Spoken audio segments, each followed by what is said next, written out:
റോഡരികിൽ ഉപേക്ഷിച്ചതുപോലെ തന്നെയാണ്. എന്തെങ്കിലും പറയാറില്ല. കണ്ണിന്റെ മക്കളെ സുരക്ഷിതാക്കി ഞാൻ വാപ്പയാകാറൊന്നുമില്ല. അത്രയും മാനസിക ഇന്നലെ ന്യൂസിൽ കണ്ടൊരു ഫേസ് ആണ് ഈ ഉമ്മയുടെ. ഈ ഉമ്മയും ഉമ്മയുടെ 3 മക്കളുമായിട്ട് ഇപ്പൊ തെരുവില നിൽക്കുന്ന അവസ്ഥയാണ്. ഇതിന് കാരണം എന്ന് പറയുന്നത് ഇവരുടെ ഹസ്ബൻഡ് എന്ന് പറയുന്ന ഒരു ചെറ്റ.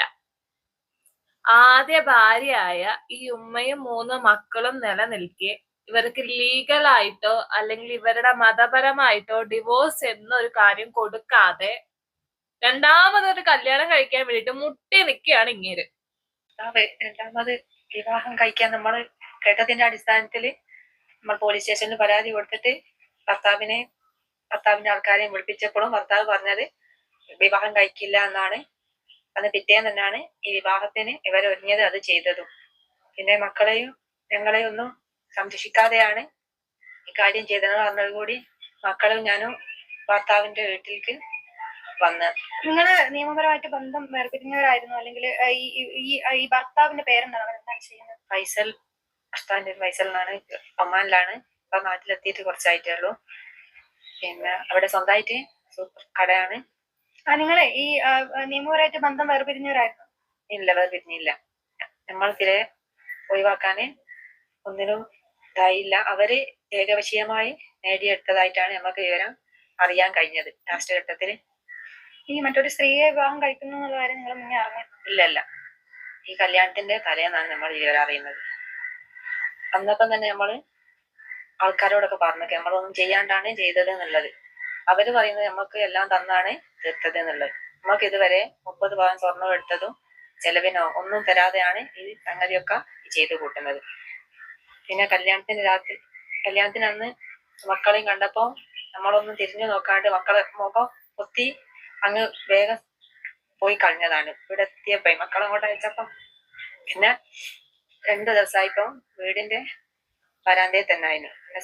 CPM-ന്റെ ആൾക്കാർ വന്ന് ഈ ഗതി ഞങ്ങൾ കണ്ടു നിൽക്കില്ല എന്ന് പറഞ്ഞ് അവരുടെ സഹായത്തോടു കൂടിയാണ് നമ്മളെ അകത്തേക്ക് പ്രവേശിപ്പിച്ചത്. ഇവരറിയാതെ അങ്ങനെ രണ്ടാമതൊരു കല്യാണം കഴിക്കുന്നു എന്ന് കേട്ടപ്പോ മക്കളുമായിട്ട് വന്നതാണ് ഈ ഉമ്മയും അവരുടെ 3 മക്കളും. എന്നിട്ട് ഈ ചേട്ട കല്യാണം കഴിച്ചു. എന്നിട്ട് ഈ മക്കളെ വന്ന് നിന്നപ്പോ ഈ മക്കളെ നോക്കാതെ അവിടുന്ന് മുങ്ങിക്കളഞ്ഞു. ഈയടാ ചെറ്റേ, ഇവരുടെ കയ്യിൽ നിന്ന് വാങ്ങിച്ച 30 പവൻ സ്വർണം വെച്ചിട്ടുണ്ടല്ലോ കയ്യില്, അത് ആദ്യം ഇവർക്ക് തിരിച്ചു കൊടുക്ക്. അത് വെച്ചിട്ടെങ്കിൽ അവരെങ്ങനെങ്കിലും ജീവിച്ചോളും. മനസ്സിലായോ? നീ ഉണ്ടാക്കിയ തന്നെയല്ലേ 3 മക്കള്, അവരെയും തെരുവിൽ ഇറക്കിയിട്ട് പുതിയ കല്യാണം കഴിച്ചിട്ട് നീ ഇനി എന്ത് തേങ്ങ ഉണ്ടാക്കാനാ?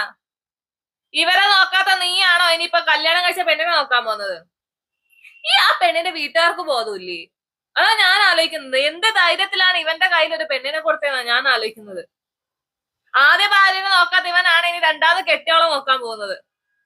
അതോ നിനക്ക് കിട്ടിയ സ്ത്രീധനം പോരാഞ്ഞിട്ടാണോ? രണ്ടാമത് കെട്ടിയപ്പോ അതിന്റെ ഈ 30 പവനിൽ കൂടുതൽ എന്തെങ്കിലും കിട്ടിയോ? പോലീസ് സ്റ്റേഷനിൽ പോയിട്ട് ഞാൻ വേറെ കല്യാണം കഴിക്കത്തില്ല എന്ന് പറഞ്ഞിട്ട് ഇവൻ കല്യാണം കഴിച്ചേക്കുവാ. എന്നിട്ട് ഈ പോലീസുകാർക്ക് അവിടെ ഒന്നും പറയാനില്ല, അല്ലെങ്കിൽ അന്വേഷിക്കാനില്ല. നിങ്ങള് വാങ്ങിച്ചു കൊടുത്ത വാക്കാണ് അങ്ങനെ വേറെ കല്യാണം കഴിക്കത്തില്ല എന്നുള്ളത്. എന്നിട്ട് പിറ്റേ ദിവസം തന്നെ അങ്ങനെ വേറെ കെട്ടി. എന്താല്ലേ? നല്ല പേടിയാ പോലീസിനോടും നിയമത്തോടും. ഈ രണ്ടാമത് കെട്ടിയപ്പോ നീ ഉണ്ടാക്കിയ 3 പിള്ളേരുണ്ടല്ലോ, ആ പിള്ളേരുടെ ഭാവി എന്താണെന്ന് ആലോചിച്ചായിരുന്നോ? ഈ നാറിയുടെ ഫോട്ടോ അല്ലാതെ കിട്ടാൻ വല്ല മാർഗമുണ്ടോ? ഇവരുടെ ഫോട്ടോ വെക്കുന്നതിനേക്കാളും നല്ലത് ഈ നാറിയുടെ ഫോട്ടോ വെച്ചിട്ട് വീഡിയോ ഇടാൻ കുറച്ചുകൂടി ബെറ്റർ. അങ്ങനെയല്ലേ കുറച്ച് നാറട്ടെ. ഇതിപ്പം നിനക്ക് കല്യാണം കഴിക്കുന്നതിന് പറയുന്നില്ല, പക്ഷെ കല്യാണം കഴിക്കണമെങ്കിൽ ഈ ആദ്യ ഭാര്യ എന്ന് പറയുന്ന ആ സ്ത്രീയെ ഒഴിവാക്കിയിട്ട് നീ കല്യാണം കഴിക്കണമായിരുന്നു. അത് ചെയ്യാതെ അവരെ പോലും അറിയിക്കാതെ ഇതുപോലൊരു ചെറ്റപ്പനം കാണിക്കുമ്പോ നിന്നെയൊക്കെ എന്തുവാ ചെയ്യണ്ടേ? അതോ ലീഗലായിട്ട് ഡിവോഴ്സ് ചെയ്യുമ്പോ അവർക്ക് മറ്റേ നഷ്ടപരിഹാരം കൊടുക്കണം, ചെലവിന് കൊടുക്കണം, മറ്റേ കുട്ടികളുടെ ചെലവിന് കൊടുക്കണം. ഇതൊക്കെ പേടിച്ചിട്ട് ഇതൊന്നും കൊടുക്കാൻ വയ്യാഞ്ഞിട്ട് നീ ലീഗലി ഡിവോഴ്സ് ചെയ്യാതെ അതിനെ നോക്കുകയും വേണ്ട, രണ്ടാമതൊരു ഭാര്യ കിട്ടുകയും ചെയ്തു. ആ ലെവലാണോ മോനെ? ഇതിപ്പോ എത്ര വർഷമായി നിന്റെ കല്യാണം കഴിഞ്ഞിട്ട്? 15 വർഷമായി. ഇവിടെയായിരുന്നു താമസിച്ചോണ്ടിരുന്നത്? പുതുപ്പാടി പഞ്ചായത്ത് ബസാറിലായി, വള്ളിക്കെട്ടുമേൽ എന്ന സ്ഥലത്ത്. സ്വന്തം വീട്ടിലായിരുന്നു? ആ, ഭർത്താവിന്റെ വീട്ടില്. ഈ സ്വന്തം വീട്ടിലേക്ക് പോവാൻ ഒരു കാരണം കൂടി ഉണ്ടായിരുന്നു അല്ലെ? കാരണം ഭർത്താവ് അവിടെ നിന്നോളാൻ പറഞ്ഞ വാപ്പന്റെ ഒരു പീഡനങ്ങളൊക്കെ ഉണ്ടായി. അന്നപ്പോ നീ എന്റെ വീട്ടിൽ നിന്നോന്ന് പറഞ്ഞ് അവിടെ ആക്കിയതാണ്. അവിടെ നിന്നോളാൻ പറഞ്ഞ് അങ്ങനെ മക്കൾ അവിടെ സ്കൂളും കാര്യങ്ങളൊക്കെ ചെയ്യുന്നു പറയുന്നൊക്കെ. ഈ ഭർത്താവിന്റെ അച്ഛൻ മോശമായിട്ട് പെരുമാറിയിട്ടുണ്ട്. പിന്നെ വേണ്ടാത്ത സംസാരങ്ങളും പീഡനങ്ങളും ഒക്കെ തന്നെ ഭർത്താവിന്റെ പിതാവിൽ നിന്നും ഉമ്മ മാനസികമായും ഞങ്ങളായാലും ഭയങ്കര ഉപദ്രവങ്ങളൊക്കെ ഉണ്ട്. ഒക്കെ സഹിച്ച് നിന്നതാണ്. ബെസ്റ്റ്. മകൻ കല്യാണം കഴിച്ചുകൊണ്ട് വന്ന പെണ്ണിനോട് അനാവശ്യമായിട്ട് സംസാരിക്കുക, പീഡനം വേറെ, വേണ്ടാത്ത ലാംഗ്വേജ് വേറെ. എടാ തന്നിക്കുള്ളേടെ ഒരു മോള്, ആ മോളോട് നീ ഇങ്ങനെയാണോ പെരുമാറുന്നേ? ആ ഒരു ലെവൽ വെച്ചിട്ടാണോ മകൻ കെട്ടിക്കൊണ്ട് വന്ന പെണ്ണിനോട് അതേ ലെവലിൽ പെരുമാറിയേ? കൊള്ളാലോ കളവാതാൻ, കഷ്ടം. എന്നിട്ട് 3 മക്കളായ ചുരുക്കി നമുക്കിനിയൊന്നും വേറെ ജീവിതവും കാര്യമൊന്നും ഇല്ലല്ലോ. മക്കളെ കൂട്ടി ഭർത്താവിന്റെ കൂടെ തന്നെ നിൽക്കാനുള്ള ഒരു ഇതിൽ തന്നെ ആയി. അതൊക്കെ കഴിഞ്ഞാണ് ഭർത്താവ് ഈ കടുങ്കൈ മക്കളെ എന്നെ റോഡരികിൽ ഉപേക്ഷിച്ചത് പോലെ തന്നെയാണ്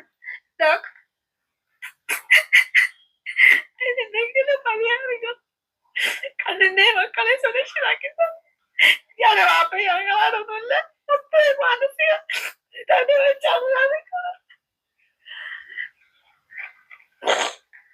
മക്കളാണെങ്കിൽ സ്കൂളിലൊന്നും പോകാണ്ട് എത്രയോ ദിവസമായി. മോളാണെങ്കിൽ 9ാം ക്ലാസ്സിൽ ഓൽക്കൊക്കെ മാനസികമായി വളരെ ബുദ്ധിമുട്ടി. എന്ത് ചെയ്യണമെന്നുള്ള യാതൊരു നിവൃത്തിയില്ലാതെയാണ് ഞാൻ നിങ്ങളോട് സംസാരിക്കുന്നത്.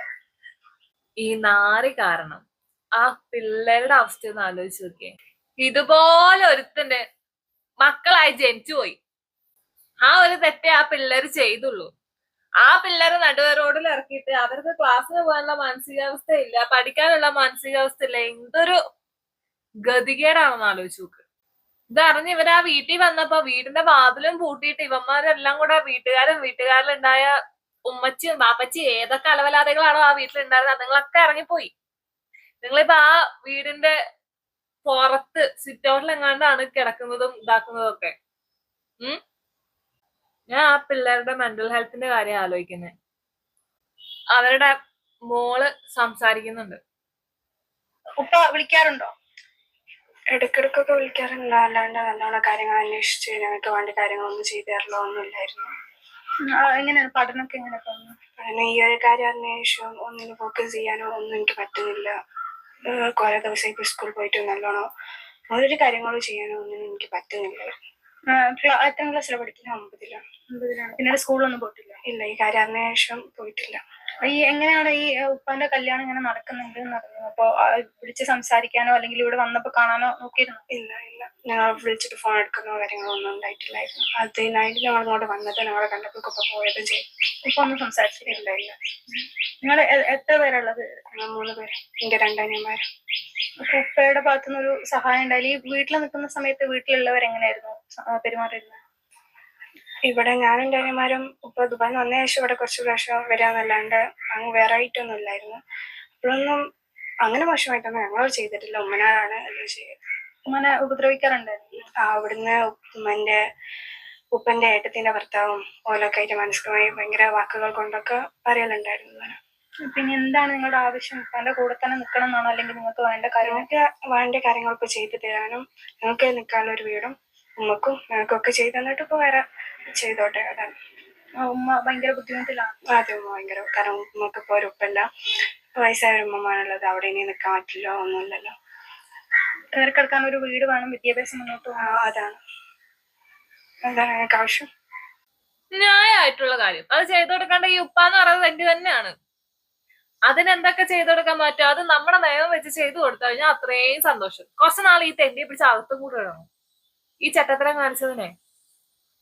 അതുകൊണ്ട് ഇതിനോടൊക്കെ എങ്ങനെ പറഞ്ഞ് ഇത് ചെയ്യാനാ? ഭാര്യയും മക്കളും ഉണ്ടാകുമ്പോ തെണ്ടി പോയി വേറെ കല്യാണം കഴിച്ചു. എന്നാ ഈ ആദ്യ ഭാര്യന്റെ മക്കളെ നോക്കാനുള്ള കാര്യങ്ങൾ എന്തെങ്കിലും ചെയ്യോ? അതില്ല. ഞാൻ ആലോചിക്കുന്ന അതൊന്നുമല്ല. ഈ ആദ്യ ഭാര്യനെ നോക്കാത്ത ഇവൻ എങ്ങനെ രണ്ടാമതൊരു കല്യാണം കഴിച്ച ആ പെണ്ണിനെ നോക്കും? ഞാൻ ഇപ്പോഴും അവിടെ സ്റ്റക്കായി നിൽക്കുക. എങ്ങനെ ഇവൻ നോക്കും? എനിക്ക് അറിഞ്ഞൂടാ. ആ പെണ്ണിന്റെ ശ്രീധരൻ കഴിയുന്നത് വരെ അവൻ അവളെ കൊണ്ടിച്ചോണ്ട് നടക്കുമായിരിക്കും. അത് കഴിയുമ്പോ വീണ്ടും അടുത്തത് എടി പോകത്തില്ല ഈ നാറി പോവും, ഉറപ്പായിട്ട് പോവും. ആദ്യ ഭാര്യനെയും കഴിഞ്ഞ് രണ്ടാമത് ഒരു കല്യാണം കഴിച്ചവൻ മൂന്നാമത് ഒരെണ്ണം കെട്ടാൻ വലിയ പാടൊന്നും ഉണ്ടാകത്തില്ല. ശരിയെന്നാ.